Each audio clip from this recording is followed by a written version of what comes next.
Hi everyone, welcome to another episode of Teed Up. And today we're going to look at areas where, at the start of the NBA season, I appear to have got it very right, very wrong, and maybe. Just to start with, games I've seen this weekend, I saw the Magic against Brooklyn on Friday.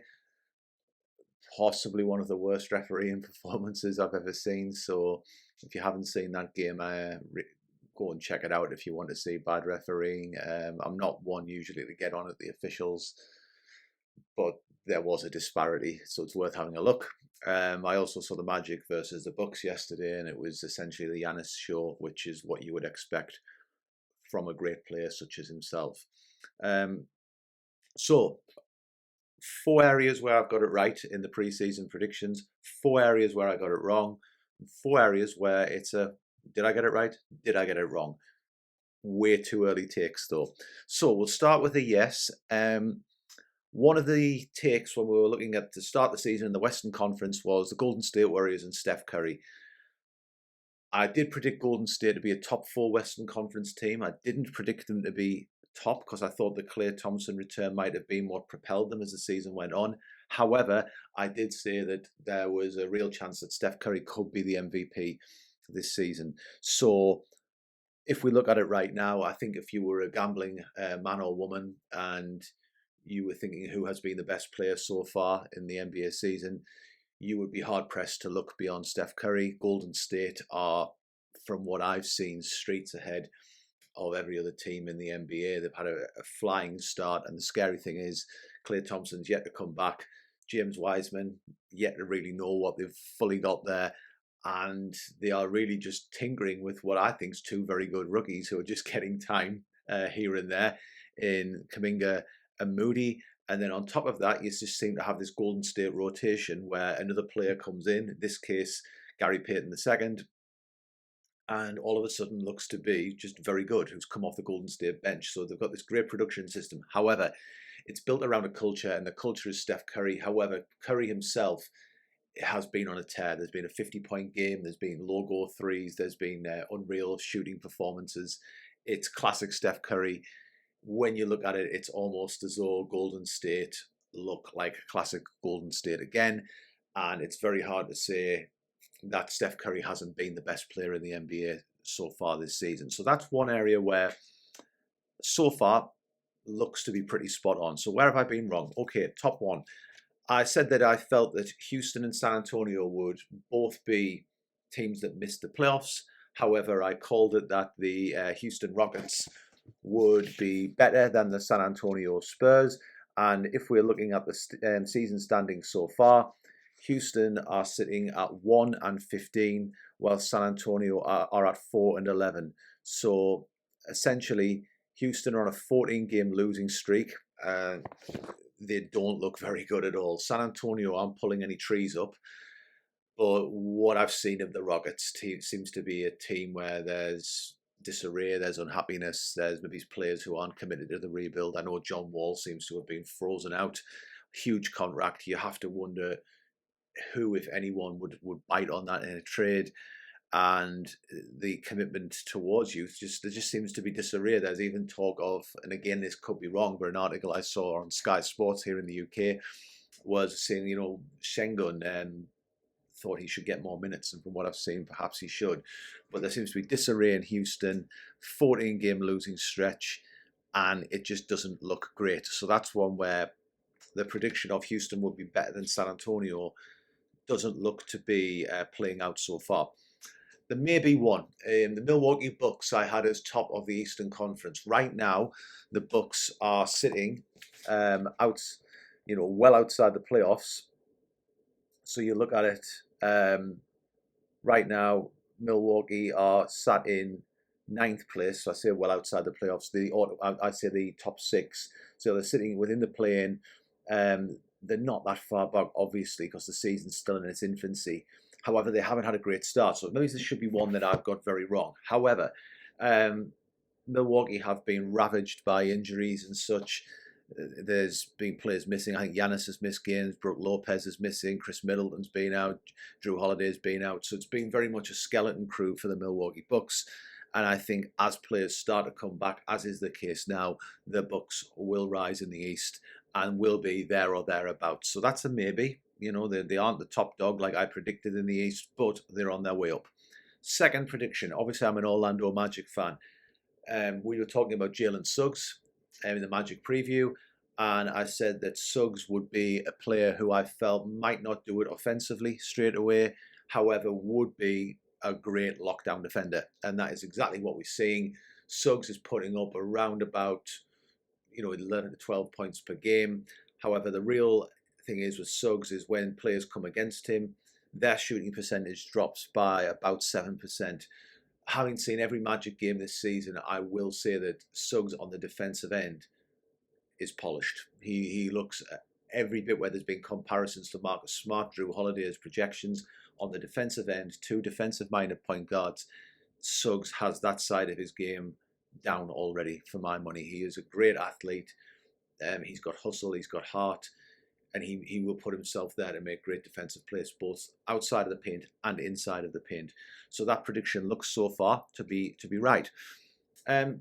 Second prediction, I said the Los Angeles Lakers would be title favourites. If anyone's been looking at it, about what's been happening in La La Land, that is far from the case. The Lakers are currently sat in ninth. Yes, there have been some injury issues, but it's different to Milwaukee. They just look completely disjointed. They have been healthy at times. They haven't, been able to field Westbrook and Davis on the court. LeBron has been in and out a little bit with injuries. I think he's got a strained abdominal at the minute. But they do not look a team that is gelling. Now, will that happen? I don't know. Could it be? I saw a call made that this is like when the Lakers made that, when they traded really for like all-stars in the past, in the Shaq Kobe era, and they brought in, I think it was Karl Malone, did they have Gary Payton there, Steve Nash, etc., and it didn't work because they aged on the court, and then that would be at the time when they were beat by the Pistons, and it kind of looks as though possibly that's happening now. LeBron's a bit more injured. I'll never write LeBron James off. However, there's a lot of points to be proven from Anthony Davis and Russell Westbrook for this team to really meet the expectation it's got hanging around it. So right now, the Lakers being title favourites, you would have to say that Golden State are the front runner unless there are drastic improvements. I mentioned about Paul George, and I said if the Clippers really finish like basically as a playoff team, not a play-in team, a playoff team, Paul George should be someone who's in consideration as an outside shot for MVP. Well, if we're looking at it, so I'm just bringing up the standings. The Clippers are in sixth. Okay. If we have a look and deep dive into the stats, though, Paul George is currently putting up 26.3 points per game. He has led this team. He's just shy of 8 rebounds, over 5 assists. He's putting up some monster stats. It's classic Paul George. He's got the Clippers on his back, and it almost has been that where Paul George will come out of the phone box every night and be Superman, and then someone who's going to come alongside him, who's going to step up. Reggie Jackson has been pretty decent.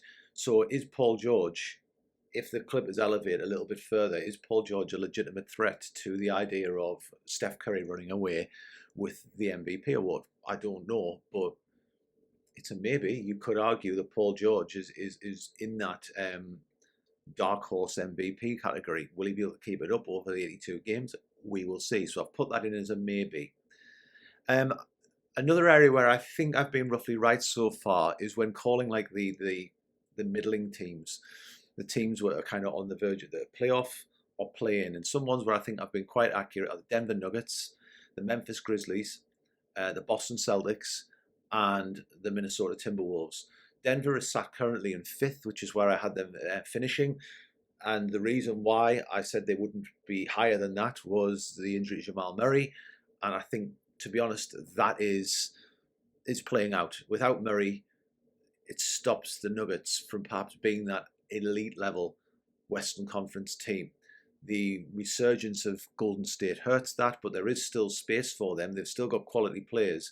But Jamal Murray is the second option there. Michael Porter Jr., currently injured, hasn't really broken out as some had called. I thought Michael Porter Jr. would be better than he has been when he's been on the court. And Aaron Gordon's been Aaron Gordon, which is when sometimes you look at him and you go, wow, this guy's brilliant. And then other times you look at him and you go, yeah, he's Mr. Inconsistent. And yeah, he's putting up very similar stats to what he did at the end in Orlando. So Denver sitting around 5th, Memphis 8th seed at the minute. I think that's about right for where they are. Ja Morant is doing Ja Morant things. The squad is gradually improving. The West obviously is strengthened overall. Memphis sitting in 8th feels about right for them. Minnesota Timberwolves, if we stay in the West, have been very inconsistent. They seem to have come back to form a little bit recently. But I've said there's no reason that the Minnesota Timberwolves shouldn't be a playing team. And when you look at the roster and what they've got there, just looking at the 3 building blocks of Karl-Anthony Towns, Anthony Edwards, D'Angelo Russell, there's no reason that team should be outside of the play-in. So that is an interesting one to keep an eye on, because they have had slumps, but also they've battered Memphis last night. So that's one to watch. And then I said that Boston would be in 7th, and Boston's a strange one for me, which I can't get my head around, because I don't think they are an elite level team. You know, they're sitting in the play-in now, and they have improved. They had a bad start, and I wouldn't be surprised if they went a little bit higher. But for me, Brooklyn, I think Milwaukee will have that resurgence. Washington's been great, who will come on to Chicago, Miami, Philadelphia possibly. Boston just seem to be a play-in team who are just lacking that little bit extra. Tatum does seem to have found his groove. Jalen Brown, when he's been healthy, has been Jalen Brown. Schroeder has been good. He's stepped in. He's more than performed when I've seen the Celtics this year. However, they do look to be that like lower end playoff, maybe play-in team this season. So I think so far that call's looking right. What has looked very wrong is the Washington Wizards. I had the Wizards as a team who I felt had a massive personnel change. Obviously, there's been the coaching changes, Wes Unseld coming in. There'd been a trade that took Westbrook out to LA, and it looked as though it was a roster overhaul. And I was thinking, is this too much? As we speak right now, Washington are currently sat at 11-5. Bradley Beal must be loving life right now, and you know what? For Bradley Beal's sake, I hope it continues. But the guys who's come in, Montrezl Harrell's performing excellently off the bench, absolute beast. Kyle Kuzma, I still will say, I think Kyle Kuzma's been Kyle Kuzma, where he's had nights where he's been brilliant and nights where you go, that's a big drop off. Okay. And Spencer Dinwiddie really has made it, for me, a huge difference to this team, but they're sitting in 2nd in the East. And right now, that is a team which I thought would be competing for the play-in. And right now, it's a home court playoff team in the East. So that looks to be very wrong. One where I may or may not have been right is the Philadelphia 76ers. And they've had their own injury battles. We know we've got the Ben Simmons drama, which I'll speak about in a minute. Right now, Philly are currently in 10th. So I said for Philly to make a leap and to stay relevant, Joel Embiid needed help, and the help probably needed to come from Tyrese Maxey. So whereas Philly are in 10th, there have been injury issues, but Maxey has turned into a 17, 18 points per game player. He has had that second-year breakout and has looked good. So if Joel Embiid can get back on the court in a pretty timely fashion, if Philly can pull a trade for Ben Simmons, because I don't think that situation is going to get resolved, what we've seen from Tyrese Maxey gives them an option where they could be, 5th seed, perhaps 4th seed. So that there's hope for Philly there. But it was all built on them. Was I right? Was I wrong? For Philly to be good, Tyrese Maxey had to make the leap. Well, so far, Maxey has took a definite step up, and you could even argue the Sixers look better with Maxey there than Ben Simmons, given the issues we saw with Ben Simmons in the playoffs against the Atlanta Hawks. So if we go back to a yes, I called about soap operas, and I said there was 2 soap operas, 2 places that just looked crazy, and they were the New Orleans Pelicans and the Philadelphia 76ers. Well, if you've been watching ESPN, one of them has certainly been the Ben Simmons scenario. What can you say about that? And there's certainly, I think there's blame on both sides. I don't think either side's completely right, but I don't think Ben Simmons is playing for Philadelphia again. I think it's over there for Ben. Now, there's been the mental health complaint, then there's the idea of he hasn't engaged with the Sixers as you would hope. But it's been a soap opera, it's been a distraction, and if you're Philly, you don't know whether you're coming or going. Should the front office have reached out and done everything? I saw this idea of Isaiah Thomas saying you have to recruit your own players sometimes. Should that have happened? Or should it have been a case of you should be in the gym, Ben, and you should be working on your shooting, especially as a face of the franchise? But whatever, it's a soap opera. New Orleans, is it a soap opera? Yeah, kind of, because there's the whole issue around Zion Williamson and his playing weight. And I would also say, I just don't get this squad and how it's been made up. I think it's been seriously downgraded. And for a team that's trying to put the Anthony Davis years behind them, to be building as they are and getting rid of some of the talent that they have, it doesn't say a lot for long-term keeping Brandon Ingram and Zion Williamson happy. If you wanted to add another soap opera to the list, you would be right. Brooklyn has been that with the Kyrie Irving situation. Is it more low-key? Possibly. But when Brooklyn's getting blown out by the Golden State Warriors, you can kind of see where they needed Kyrie Irving at, because it does not match up. You know, Kevin Durant is great. James Harden seems to be playing his way back into shape. I don't think his physical situation, how James Harden maybe turned up at the start of the season, has helped things. Harden does seem to be picking up, but until Kyrie Irving's there, they don't look to me as though I'll be putting my house on them for the championship. So it is a bit of a soap opera of will he, won't he? A place where I've been very wrong is I thought the Atlanta Hawks had made this leap into the elite level, and I do think the Hawks will finish stronger than their position would indicate. But right now they are 8 and 9. They're sitting outside the play-in. So there has to be a turnaround from the Atlanta Hawks. I do think it will come because I think they've got the talent there, but it does seem to be a little bit subpar at an early stage in the season, considering how the playoffs went. I think, to be honest, I've got this as a no. I think there's more to come from Atlanta. I really do. Because it's just of the talent. The talent level of the squad is better than 11th in the East. So I'll be really surprised if that continued. But they've got to take a few major steps to get back to where they were at the back end of last season. And another one where I maybe right, maybe wrong, is I had the Indiana Pacers as the 8th seed in the Eastern Conference, and right now Indiana aren't. They are sitting 13th with a 7-11 record. And my logic for this was I think Rick Carlisle's a good coach, and I think they've got a pretty deep roster, but for some reason it doesn't seem to be working now. Do I think the Pacers will click? Yes. There have been some health issues. I think Caris LeVert is going to have to play his way back into shape, and that happens when you've missed your pre-season. So it'll be interesting where Caris LeVert comes from. Will they make the 8th seed though? There is a lot of talent there, and there's an experienced coach. For my money, they should. But the Eastern Conference is not a slept-on conference anymore. So we will have to watch and see what happens. I still think the Pacers will make the playoffs. But right now it has to be a maybe at best, because it has not been a good start for Indiana. So what do you think? Please drop a like. It's much appreciated. If you haven't subscribed, hit the subscription button again. That's massively appreciated.